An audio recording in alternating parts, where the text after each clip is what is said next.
বন্ধুরা, সকালবেলা ব্রেকফাস্ট থেকে দুপুরবেলা লাঞ্চে সব রান্না আমার কমপ্লিট।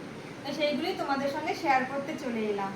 তো আজকে ব্রেকফাস্টে আছে এখানে এই যে ভাগে ভাগে করে দিয়েছি। এখানে আছে চাউমিন করেছি ডিম দিয়ে, আর এখানে আছে আমের চাটনি, আলু পটলের তরকারি, আর চারটে মিষ্টি রাখা আছে। আর এটা হচ্ছে কুমড়ো আলু চচ্চড়ি। আর ডালটা শুকনো খেতে আমার মা ভালোবাসে, ডালটা ফোড়ন দিয়ে শুকিয়ে ফেলেছি। আর এটা হচ্ছে লাল শাক ভাজা। আর ব্রেকফাস্টের জন্য এখানে এই যে ডিম একটা করে সবার থাকবে। আর এখানে গরমা গরম এক ডেকচি ভাত।